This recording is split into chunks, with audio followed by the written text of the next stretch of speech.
अश्वत्थामा द्रोणाचार्य का पुत्र था। कृपि उसकी माता थी। पैदा होते ही वह अश्व की भांति रोया था, इसलिए अश्व की भांति स्थाम शब्द करने के कारण उसका नाम अश्वत्थामा पड़ा था। वह बहुत ही क्रूर और दुष्ट बुद्धि वाला था, तभी पिता का उसके प्रति अधिक स्नेह नहीं था। धर्म और न्याय के प्रति उसके हृदय में सभी प्रेरणा नहीं होती थी और न वह किसी प्रकार का आतताईपन करने में हिचकता था। उसका बचपन बड़ी ही कठिनाइयों के बीता था। उसके पैदा होने के समय द्रोणाचार्य बहुत निर्धन थे। उनके पास अपनी पत्नी और बालक के पालन पोषण के लिए भी पर्याप्त धन नहीं था। दूध के लिए एक गाय तक नहीं थी। एक दिन अश्वत्थामा बहुत भूखा था। उसने अपनी माँ कृपि से दूध मांगा। कृपि बालक की हठ देखकर दुखी होने लगी और वह उसको किसी तरह से बहलाने पुचकारने लगी, लेकिन अश्वत्थामा हठ पकड़ गया। अंत में कृपि ने चावल धोकर सफेद पानी बालक को पीने के लिए दे दिया। अश्वत्थामा ये जानता ही नहीं था कि दूध और पानी में क्या अंतर होता है। उसने दूध समझकर उसको पिया और उसमें से कुछ को बचाकर वह ऋषि पुत्रों को दिखाने के लिए गया। ऋषि पुत्रों ने चावल के पानी को पहचानकर अश्वत्थामा का उपहास करना आरंभ कर दिया। तब अश्वत्थामा को पता लगा कि माता ने उससे अन्य वस्तु देकर बहका दिया था। वह जाकर कृपि की गोद में रोने लगा। कैसी असह्य वेदना हुई होगी कृपि को उस समय, जबकि उसने निर्धनता के कारण अपने पुत्र से ही छल किया था। बाल्यावस्था के पश्चात यौवनावस्था तो अश्वत्थामा की पूर्ण वैभव के बीच कटी थी। द्रोणाचार्य को द्रुपद का आधा राज्य मिल गया था। फिर वे पांडवों और कौरवों के गुरु हो गए थे, जिससे उनको अपार द्रव्य मिलता था। अश्वत्थामा ने एक बार कहा भी था कि मुझे किसी वस्तु का अभाव नहीं है। धन धान्य राज्य संपत्ति सभी कुछ मेरे पास है। इसके पश्चात तो अश्वत्थामा का सम्मान बढ़ता ही चला गया, लेकिन महाभारत युद्ध के पश्चात फिर उसको दैव का अभिशाप सहना पड़ा। अश्वत्थामा महान योद्धा था। एक बार भीष्म पितामह ने उसकी प्रशंसा करते हुए कहा था, अश्वत्थामा महारथी है, धनुर्धारियों में श्रेष्ठ, विचित्र युद्ध करने वाले और दृढ़ प्रहार करने वाले हैं। युद्ध क्षेत्र में तो साक्षात यमराज जान पड़ते हैं, किंतु उनमें एक दोष है, उनको अपना जीवन अति प्रिय है। मृत्यु से डरने के कारण वे युद्ध से जी चुराते हैं। इस कारण न तो उन्हें रथी मानता हूँ और न अतिरथी। भीष्म पितामह ने अश्वत्थामा की ठीक ही प्रशंसा की है। सचमुच वह इतना ही शूरवीर था, लेकिन मृत्यु से डरने वाला कहकर भीष्म ने उसके चरित्र पर धब्बा लगाया है, जबकि वह इतना डरपोक भी नहीं था जो मृत्यु से डरता हो। कई बार उसने युद्ध क्षेत्र में आकर शत्रु का सामना किया था। एक बार कर्ण पर ही रुष्ट होकर वह अपनी जान की परवाह न करते हुए तलवार लेकर टूट पड़ा था। एक समय की बात है, कौरवों ने विराट की नगरी पर आक्रमण करने का विचार किया। उस समय बहुत से अपशकुन होने लगे, जिन्हें देखकर द्रोणाचार्य ने कहा, इस समय हमें युद्ध करने के लिए नहीं जाना चाहिए, क्योंकि लगता है हम अर्जुन को पराजित नहीं कर पाएंगे। अर्जुन की यह प्रशंसा द्रोणाचार्य के मुंह से सुनकर कर्ण के हृदय में आग सी लग गई। जब उससे यह नहीं सहा गया तो उसने द्रोणाचार्य से कटु बातें कहना आरंभ किया और साथ में वह अपनी वीरता का दम्भ भी भरने लगा। इस समय अश्वत्थामा ने बिगड़कर सभी कौरवों तथा कर्ण से कहा, निर्दय दुर्योधन के सिवा कौन क्षत्रिय कपट के जुए से राज्य पाकर संतुष्ट हो सकता है। बहेलिये की तरह धोखेबाजी से धन वैभव प्राप्त करके कौन अपनी बढ़ाई चाहेगा। क्या तुमने जिन पांडवों का सर्वस्व छीन लिया है, उनको कभी आमने सामने युद्ध में हराया भी है? किस युद्ध में पांडवों को परास्त करके तुम द्रौपदी को सभा में घसीट लाए थे? कर्ण, तुम आज अपनी वीरता का दम भरते हो। मैं कहता हूँ, अर्जुन बल और पराक्रम में तुमसे कहीं अधिक श्रेष्ठ है। इसके पश्चात फिर वह दुर्योधन की ओर मुड़कर कहने लगा, तुमने जिस प्रकार जुआ खेला, जिस प्रकार द्रौपदी को सभा में घसीट कर लाए और जिस प्रकार इंद्रप्रस्थ का राज्य तुमने हड़प लिया, उसी प्रकार अब अर्जुन का सामना करो। क्षत्रिय धर्म में निपुण चतुर जुआरी तुम्हारा मामा भी आकर अपना पराक्रम दिखाए। कोई भी तुम में से जाकर उस पराक्रमी अर्जुन से मुकाबला करे, मैं उससे युद्ध नहीं करूंगा था। विराट अगर युद्धस्थल में आए तो उसका सामना मैं अवश्य करूंगा। अश्वत्थामा की बातें सुनकर सभी लोग चुप हो गए। ऐसा साहसी और निर्भीक था अश्वत्थामा। भीष्म के अंतिम शब्द उसके चरित्र पर ठीक नहीं उतरते। पता नहीं किस अवसर पर भीष्म ने इस प्रकार का निर्णय किया था। एक बार फिर अश्वत्थामा की कर्ण से कहा सुनी हो गई थी। जब द्रोणाचार्य कौरवों की सेना के सेनापति थे, तब पांडवों की सेना का वेग देखकर दुर्योधन ने कर्ण से कहा था, वीरवर कर्ण, तुम मेरे मित्र हो। देखो कौरव सेना का किस बुरी तरह से पांडव संहार कर रहे हैं। यही मित्रता का परिचय देने का उचित अवसर है। कुछ करके दिखाओ। दुर्योधन की बातें सुनकर कर्ण अपने पराक्रम की डींग हाँकने लगा। वह कहने लगा, अर्जुन मेरे सामने आकर क्या युद्ध करेगा। उसको तो मैं क्षण भर में परास्त कर सकता हूँ। उसकी क्या सामर्थ्य कि मेरे तीक्ष्ण बाणों का सामना कर पाए। मैं उसको युद्धस्थल में धराशायी करके अपनी सच्ची मित्रता का परिचय दूंगा। कृपाचार्य कर्ण की ये बातें सुन रहे थे। उन्हें बहुत बुरा लग रहा था। उन्होंने इस दम्भ के लिए कर्ण को फटकारा भी। उन्होंने कर्ण को बुरा भला भी कहा, यहाँ तक कि उन्होंने कह डाला कि अगर अब की बार जीभ चलाए तो इसी तलवार से काट दूंगा। कृपाचार्य अश्वत्थामा के मामा थे और वैसे भी कौरव पांडवों के गुरु थे और वृद्ध पुरुष थे। इसी कारण अश्वत्थामा उनका अपमान न सह सका। उसने क्रोधावेश में आकर कर्ण से कहा, सूत पुत्र, तू बड़ा अधम है। अपने सामने किसी को कुछ समझता ही नहीं। स्वयं अपने मुंह से अपनी बड़ाई करता है। जिस समय अर्जुन ने जयद्रथ को मारा था, उस समय तेरी वीरता कहाँ सो रही थी। अगर सच्चा शूरवीर था तो उस समय आकर पराक्रमी अर्जुन का सामना करता और उसको धराशायी करके जयद्रथ के प्राण बचाता। ये कटु वचन सुनकर कर्ण को गुस्सा आ गया। वह उठ खड़ा हुआ। इधर अश्वत्थामा भी तलवार खींचकर उस पर झपट पड़ा। उस समय झगड़ा बढ़ते देख दुर्योधन और कृपाचार्य ने आकर बीच बचाव कर दिया। दुर्योधन ने दोनों को समझाया और कहा, शूरवीरों, तुम ही तो मेरी सारी शक्ति हो। फिर इस तरह आपस में लड़कर इस शक्ति को क्यों नष्ट करना चाहते हो। इस घटना को देखने से पता चलता है कि अश्वत्थामा बड़े खरे स्वभाव का था। वह चाटुकारिता में विश्वास नहीं करता था। दुर्योधन तक को अपशब्द कहने में वह नहीं डरता था। फिर कैसे कह सकते हैं कि अश्वत्थामा कायर था। लेकिन बाद में चलकर तो उसने चोरों की तरह इस प्रकार के आत्ताए जैसे कर्म किए कि उनसे उसकी सारी शूरता पर पानी फिर गया और वह घृणित और क्रूर समझा गया।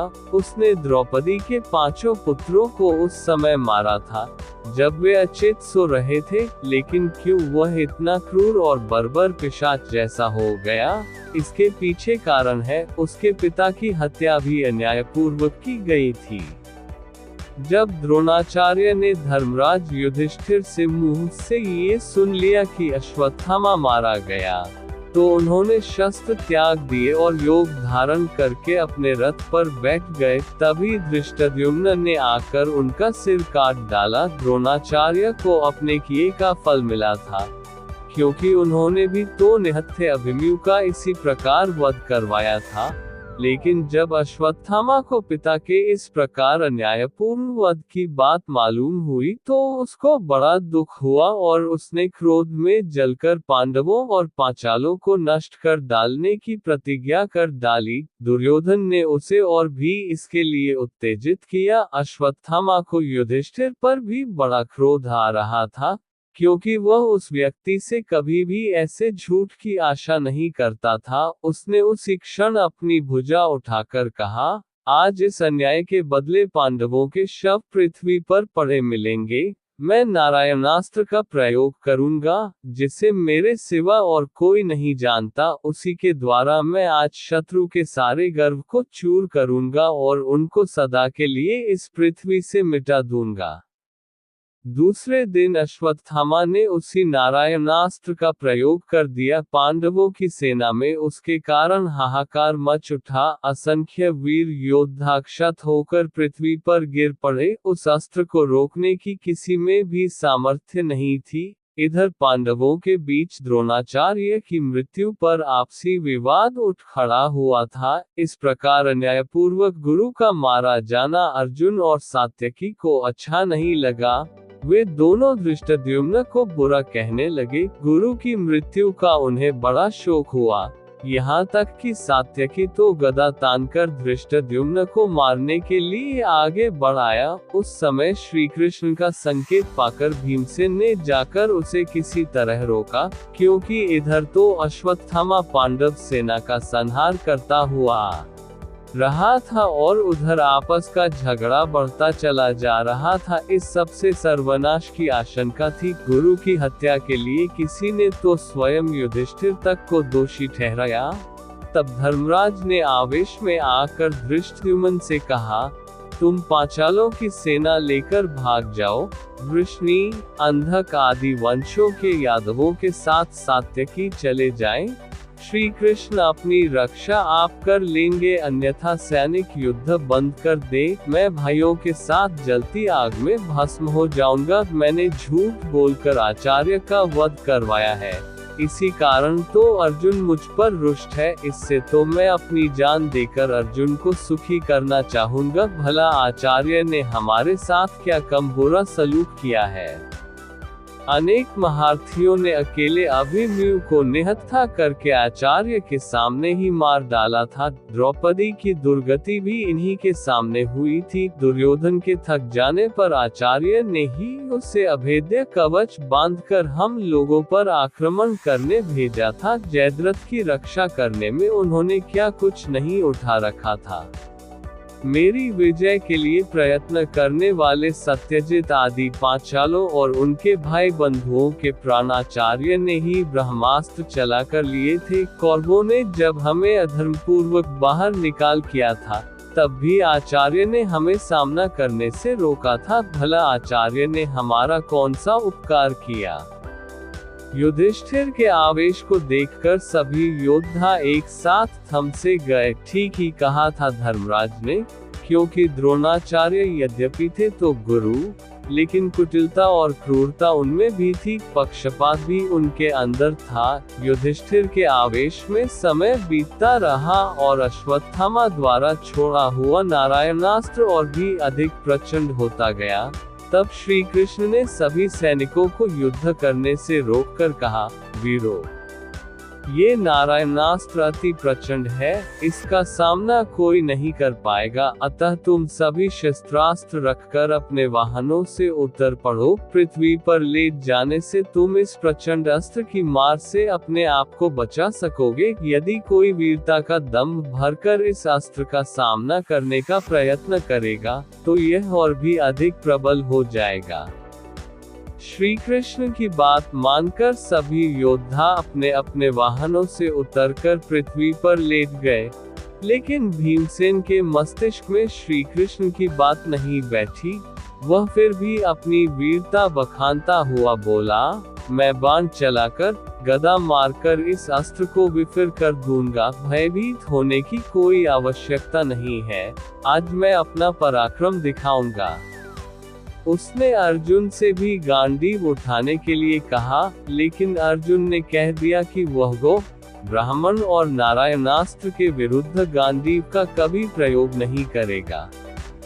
अर्जुन की बात सुनकर भीमसेन क्रुद्ध होकर अश्वत्थामा की ओर झपटा। उसने बाण वर्षा से अश्वत्थामा का रथ छिपा दिया। लेकिन इससे नारायणास्त्र और भी अधिक प्रचंड हो गया। उस समय अर्जुन और श्री कृष्ण ने आकर भीमसेन के हाथ से अस्त्र छीने और उसको रथ से उतार लिया। इसके पश्चात नारायणास्त्र शांत हुआ और इस तरह पांडवों का सर्वनाश होते होते बच गया। नारायणास्त्र के शांत हो जाने पर दुर्योधन ने फिर अश्वत्थामा से उसी अस्त्र के प्रयोग के लिए कहा था, लेकिन अश्वत्थामा ने दोबारा उसे नहीं चलाया। उसके बाद उसने पांडव सेना से भीषण युद्ध किया और उस बीच उसने अमोघ आग्नेयास्त्र का प्रयोग किया। उसका विचार अर्जुन और कृष्ण सहित सारी पांडव सेना को नष्ट कर देने का था, लेकिन अर्जुन ने शीघ्र ही ब्रह्मास्त्र का प्रयोग करके उस अस्त्र को शांत कर दिया। किंतु फिर भी क्षण भर में ही आग्नेयास्त्र पांडवों की एक अक्षौहिणी सेना को तो भस्म कर गया। जब अश्वत्थामा का कुछ भी वश नहीं चला तो वह निराश होकर युद्ध भूमि से लौट पड़ा और धनुर्विद्या की निंदा करने लगा। रास्ते में उसे महर्षि व्यास मिले। उन्होंने उसे बहुत समझाया और कहा, नादान, अर्जुन और श्री कृष्ण को मारने की सामर्थ्य किसमें है, जो तू व्यर्थ अपनी निष्फलता पर इतना खेद करता है। व्यास जी के समझाने से अश्वत्थामा के हृदय का संताप मिट गया। महाभारत युद्ध के अंत में हमें अश्वत्थामा मिलता है। कौरव वंश के सभी प्रमुख योद्धा धराशायी हो चुके थे, केवल दुर्योधन शेष था। अंतिम सेनापति वही था। पांडव सेना बड़ी वेग से बढ़ रही थी। उसकी मार से घबराकर कौरव सेना पीछे भागने लगी, यहाँ तक कि दुर्योधन के भी पैर उखड़ गए थे। वह भी जाकर द्वैपायन सरोवर में छिप गया था। चारों ओर पांडव वीर दुर्योधन को खोजने लगे और जब उनको पता चला कि वह तो जाकर सरोवर में छिप गया है, तो सरोवर के किनारे पहुंचकर उन्होंने दुर्योधन को काय कहकर ललकारना प्रारंभ किया। दुर्योधन चुनौती सुनकर बाहर निकल आया और भीमसेन से उसका गदा युद्ध हुआ। उस युद्ध में भीमसेन ने कृष्ण के इशारे से उसकी जांघ पर गदा मारी, जिससे वह आहत होकर पृथ्वी पर गिर पड़ा। लेकिन ये कार्य युद्ध के नियमों के विरुद्ध था। भीमसेन के इस अन्याय को देखकर अश्वत्थामा को बड़ा क्रोध आया। दूसरी बार फिर उसने पांडवों का अन्याय देखा था। दुर्योधन असह्य पीड़ा से कराहता हुआ पृथ्वी पर पड़ा था। उस समय कृतवर्मा और कृपाचार्य भी वहां उपस्थित थे। सभी को इस अन्याय पर क्रोध आ रहा था। अश्वत्थामा से नहीं सहा गया तो उसने हाथ उठाकर प्रतिज्ञा की कि वह पांडवों का इसी प्रकार नाश करके ही संतोष की सांस लेगा। दुर्योधन ने अश्वत्थामा की प्रतिज्ञा सुनी तो उसे ऐसा लगा कि मानो अभी कौरव पक्ष में और जान बाकी थी। तुरंत ही उसने कृपाचार्य से कहकर अश्वत्थामा का सेनापति पद पर अभिषेक करा दिया। अश्वत्थामा ने इस उत्तरदायित्व को संभाल तो लिया, लेकिन अब सेना भी तो नहीं बची थी, इसलिए अपना वचन पूरा करने के लिए उसे अपनी शक्ति का ही भरोसा था। वहां से तो अश्वत्थामा, कृपाचार्य और कृतवर्मा तीनों व्यक्ति वन की ओर चले गए, क्योंकि उनके ठहर जाने पर पांडवों के आमने सामने युद्ध होने की आशंका थी, जिसके लिए पर्याप्त शक्ति उनके पास नहीं थी। अश्वत्थामा वन के एकांत में पांडवों से किसी प्रकार बदला चुकाने की बात सोचने लगा। एक तो पिता का वध और फिर उस राजा का अन्यायपूर्वक वध, जिसके लिए उसने अपने जीवन को समर्पित किया था, उसके हृदय को और भी अधिक उत्तेजित करने लगा। वह किसी प्रकार पांडवों का सर्वनाश कर डालना चाहता था, लेकिन इतनी शक्ति न होने कारण कोई ठीक योजना नहीं बन पाती थी। सोचते सोचते रात हो गई, लेकिन फिर भी उसको नींद नहीं आई। जब रात के 1-2 पहर निकल गए तो उसने देखा कि उसी बरगद के पेड़ पर, जिसके नीचे वह लेटा हुआ था, एक उल्लू आया और सोते हुए कौओं का शिकार करने लगा। कौओं के बीच कोलाहल मच गया, लेकिन उल्लू ने बहुत से कौओं को मार दिया। अश्वत्थामा ये सब कुछ देखता रहा। तभी उसके मस्तिष्क में एक विचार आया कि यदि वह पांडवों से आमने सामने आकर मुकाबला करेगा तब तो वह उनको पराजित न कर सकेगा और न उनकी कोई विशेष हानि हो सकेगी। इसलिए जिस प्रकार अकेले उल्लू ने आकर नींद में असावधान कौओं को मार मार कर फेंक दिया है, उसी प्रकार यदि वह भी जाकर पांडवों का रात्रि के समय संहार करे तो उसकी प्रतिज्ञा पूर्ण हो सकती है। यद्यपि रात्रि में सोए हुए शत्रु पर आक्रमण करना युद्ध के नियमों के विरुद्ध था, लेकिन अश्वत्थामा तो इन नियमों का उल्लंघन पांडवों की ओर से देख चुका था, इसलिए उसने इसकी तनिक भी चिंता नहीं की और इसी प्रकार पांडवों को नष्ट करने का दृढ़ निश्चय कर लिया। प्रातः काल उसने कृपाचार्य और कृतवर्मा को अपनी यह योजना बताई, लेकिन उन दोनों ने इसका विरोध किया। कृपाचार्य धर्म और नीति की बातें करने लगे। इस पर अश्वत्थामा को क्रोध आ गया और वह दोनों को बुरा भला कहने लगा। अंत में दोनों को उसकी बात माननी पड़ी। तीनों अपने विचारों में पूरी तरह दृढ़ होकर पांडवों के शिविर के पास आए। अश्वत्थामा एकाएक सोती हुई पांडव सेना पर टूट पड़ा। अनेक को उसने अपनी तलवार से मौत के घाट उतार दिया और जो घबराकर बाहर भागते थे उनको कृपाचार्य और कृतवर्मा मार डालते थे। इस प्रकार तीनों ने मिलकर बाहर और भीतर असंख्य योद्धाओं को मार डाला और इसके पश्चात शिविर में आग लगा दी, जिससे चारों ओर हाहाकार मच उठा। किसी प्रकार अश्वत्थामा ने अपने बाप के हत्यारे धृष्टद्युम्न को भी खोज लिया और उसका गला घोंटकर मार डाला। द्रौपदी के 5 पुत्रों को भी उसने उसी समय मार डाला। अश्वत्थामा का क्रोध उस समय इतना प्रचंड हो उठा था कि न्याय, दया, धर्म आदि तो उसकी दृष्टि से मानो पूरी तरह ओझल हो चुके थे। वह तो बर्बरता और निर्दयता का खेल रहा था। उस समय 5 पांडव श्री कृष्ण और सात्यकी शिविर में नहीं थे। कौरवों के पराजित होने पर जब पांडवों ने उनके शिविर पर अधिकार किया था तो उन्हें अपार कोष सोना, चांदी, रत्न, आभूषण, वस्त्र, दास दासी आदि अनेक वस्तुएं मिली, जिन पर उन्होंने अपना अधिकार कर लिया। पूर्ण प्रसन्नता के साथ जब सभी शिविर में सोने के लिए जाने लगे तो कृष्ण ने युधिष्ठिर से कहा कि हम लोगों को आज कल्याण कामना से शिविर के बाहर रहना चाहिए।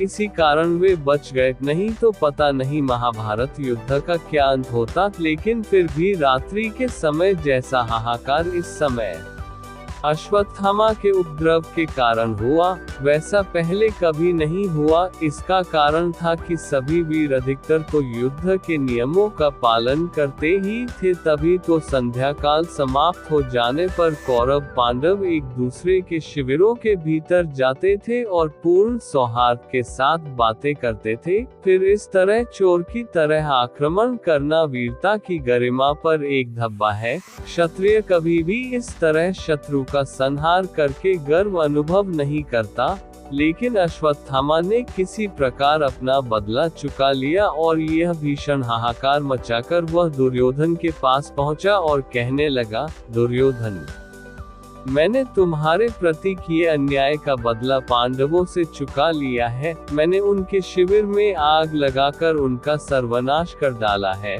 5 पांडव श्री कृष्ण और सात्यकी तो अवश्य बच रहे हैं, क्योंकि वे शिविर में नहीं थे। बाकी सभी को मैंने यमलोक पहुंचा दिया है। वीरवर, अब संतोष धारण करो। मनुष्य तो क्या, पशु और पक्षियों तक को मैंने शिविर में मार डाला है। पांडव अपनी विजय पर खुशियां मना रहे होंगे, लेकिन जब इस सर्वनाश की बात सुनेंगे तो वे अपनी सारी खुशी भूल जाएंगे। अश्वत्थामा की यह बात सुनकर दुर्योधन मानो असह्य पीड़ा की मूर्छा से जाग पड़ा। उसने अश्वत्थामा की प्रशंसा करते हुए कहा, वीर अश्वत्थामा, आज तुमने मेरी आत्मा को संतुष्ट किया है। तुमने वह काम किया है जिसे तुम्हारे पिता द्रोण, भीष्म पितामह, कर्ण आदि कोई भी महारथी नहीं कर पाए। पापी धृष्टद्युम्न को तुमने मार डाला, ये सुनकर तो मेरी छाती ठंडी पड़ गई है, क्योंकि उसी पापी ने गुरुदेव की अन्यायपूर्वक हत्या की थी। फिर उसके साथ शिखंडी को भी मारकर तुमने बड़ा ही श्रेष्ठ कार्य किया है, क्योंकि उसी को सामने करके तो अर्जुन ने पितामह को गिराया था। सच, मुझे अब अपनी पराजय पर तनिक भी खेद नहीं है। मैं पूर्ण सुखी होकर स्वर्गलोक को जाता हूँ। वीरवार वहीं हम सभी मिलेंगे।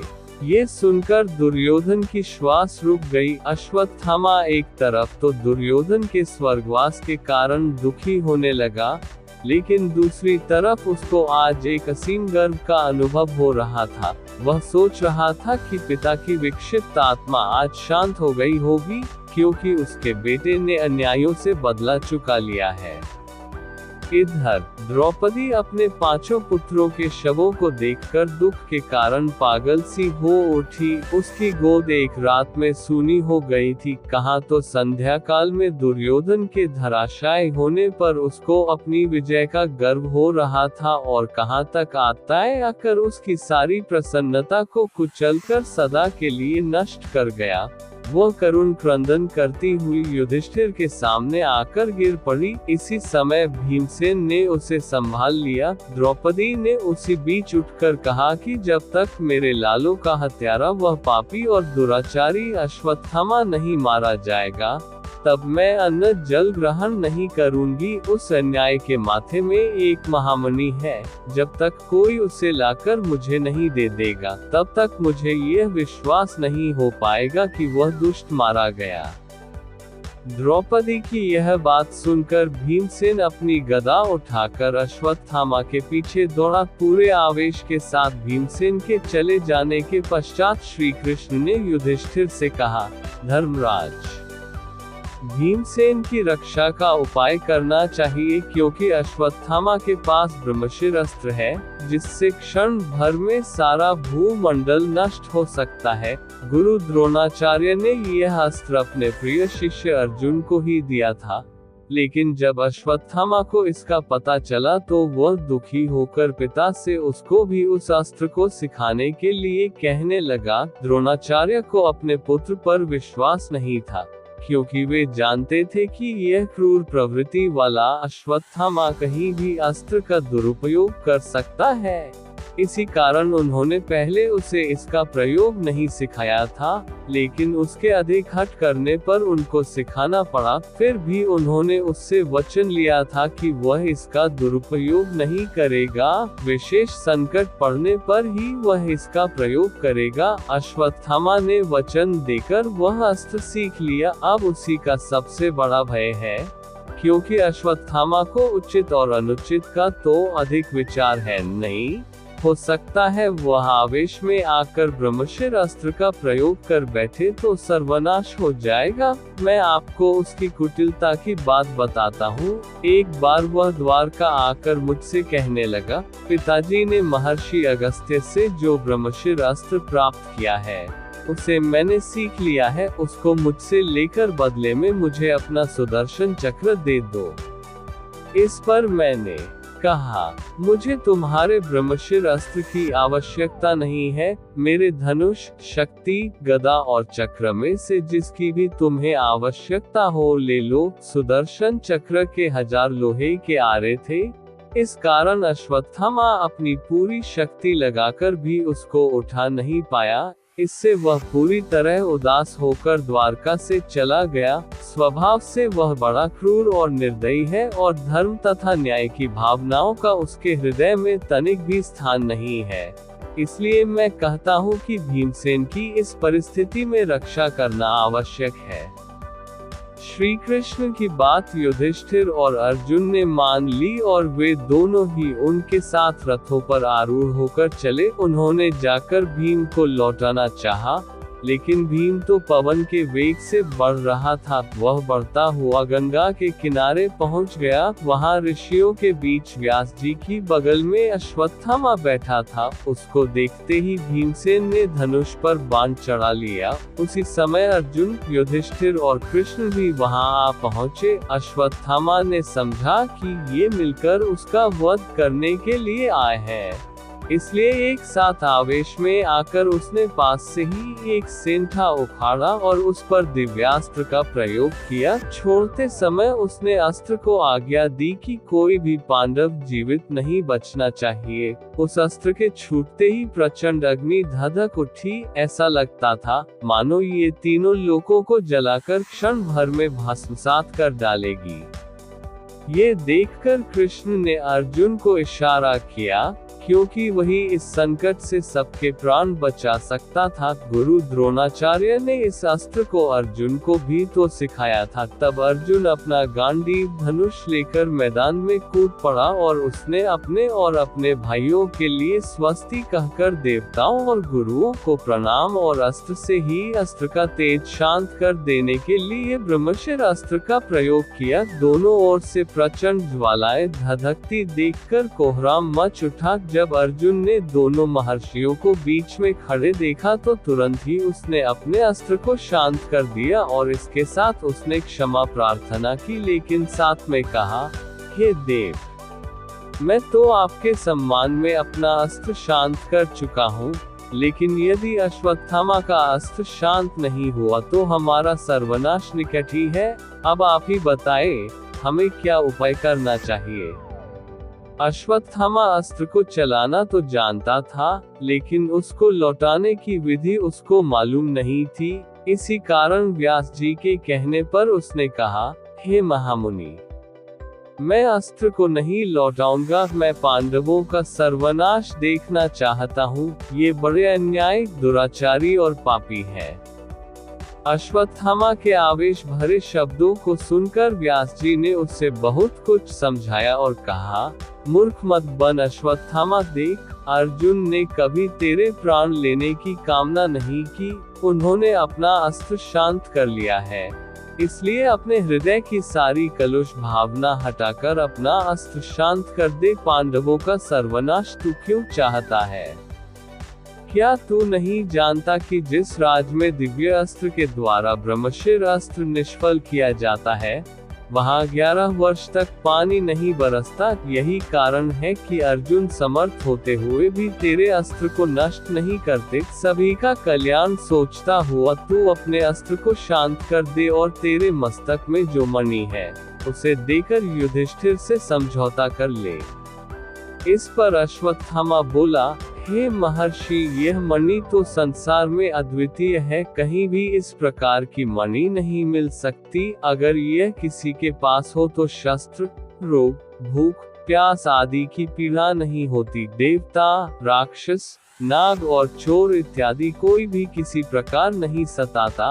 आपकी आज्ञा का उल्लंघन मैं कभी नहीं कर सकता। यह मेरी मणि है। आप चाहे तो इसे युधिष्ठिर को दे दें, लेकिन मेरा ये प्रचंड अस्त्र तो उत्तरा के गर्भ पर जाकर अवश्य गिरेगा। अभी तो पांडवों का वंशधर पैदा होगा। मैं उसको नष्ट करके पांडवों के वंश और कुल को जड़ समेत नष्ट कर देना चाहता हूँ। व्यास जी अश्वत्थामा का ये क्रूर निश्चय सुनकर चुप पड़ गए, लेकिन श्री कृष्ण ने कहा, अश्वत्थामा, तुम्हारा दिव्य अस्त्र अपनी सारी शक्ति दिखा दे। गर्भ का बालक मृत रूप में ही पैदा होगा, किंतु फिर भी वह जीवित होकर 60 वर्ष तक राज्य करेगा और पांडवों की वंश परंपरा को आगे बढ़ाएगा। कौरव वंश के परीक्षित होने पर उसका जन्म होने के कारण उसका नाम परीक्षित रखा जाएगा। कृपाचार्य उसको धनुर्वेद की शिक्षा देंगे। लेकिन अश्वत्थामा, तुम्हें इस निर्दयता और अमानुषिकता का पूरा दंड भरना पड़ेगा। 3000 वर्षों तक तुम्हें निर्जन देश में अकेला भटकना पड़ेगा। कोई तुमसे नहीं बोलेगा। तुम्हारी देह से पीव और रक्त की दुर्गंध निकला करेगी। तुमको कोढ़ और अनेक तरह की व्याधियां हो जाएंगी, जिसके कारण तुम्हारा जीवन निरंतर एक अभिशाप बनकर रहेगा। श्री कृष्ण की बात अटल थी। अश्वत्थामा को देव ने यही दंड दिया, मणि उससे छीन ली जाती है। द्रौपदी को अश्वत्थामा पर बड़ा आक्रोश था, वह उससे अपने पुत्रों के वध का बदला चुकाना चाहती है और इसी प्रकार भीमसेन भी पूरी तरह क्रोधयुक्त होकर उसका वध करना चाहता है, लेकिन युधिष्ठिर करुणा करके उसे छोड़ देते हैं और वह अपने भाग्य पर दुखी होता हुआ वन की ओर चला जाता है। कहते हैं उसको अमरता प्राप्त थी। इसलिए आज भी कहीं कहीं यह विश्वास प्रचलित है कि अश्वत्थामा एक दीन भिखारी का सा रूप धारण करके नगर के भीतर आता है, लेकिन कोई उसे पहचान नहीं पाता। इस तरह अश्वत्थामा का जीवन सदा के लिए अभिशाप बन गया। उसकी क्रूरता और निर्दयता का यही परिणाम था। अंत में यही कहा जा सकता है कि जैसा अमानुषिक कृत्य अश्वत्थामा ने द्रौपदी के 5 पुत्रों को मारकर किया, वैसा तो शायद महाभारत के किसी पात्र ने नहीं किया। ये बड़ा नीचतापूर्ण घृणित कार्य था। इसलिए चाहे अश्वत्थामा कितना ही बड़ा योद्धा था और धनुर्विद्या में पारंगत था, लेकिन उसके प्रति मनुष्य के हृदय में सम्मान की भावना जागृत नहीं होती। यही कहना पड़ता है कि वह एक प्रकार का नर पिशाच था, जो प्रतिशोध की आग में पूरी तरह अंधा होकर नीच से नीच कार्य कर सकता था। रात्रि में असावधान और निहत्थे सैनिकों पर उसका हमला करना महाभारत युद्ध की सारी गरिमा को नष्ट कर देता है। उस विशाल युद्ध के बारे में आज तक कथाएं चली आती हैं कि वे सच्चे योद्धा थे, जो दिन भर संग्राम करते थे और संध्या काल समाप्त होते ही एक दूसरे के शिविरों में आकर आपस में गले मिलते थे। यही आज के युद्ध में और उस महाभारत के युद्ध में अंतर था। उसमें छल और कपट कम था, लेकिन अश्वत्थामा ने छल से रात्रि को चोर की भांति आक्रमण करके उस गरिमा को नष्ट कर दिया। सचमुच वह उल्लू की तरह क्रूर और निर्दयी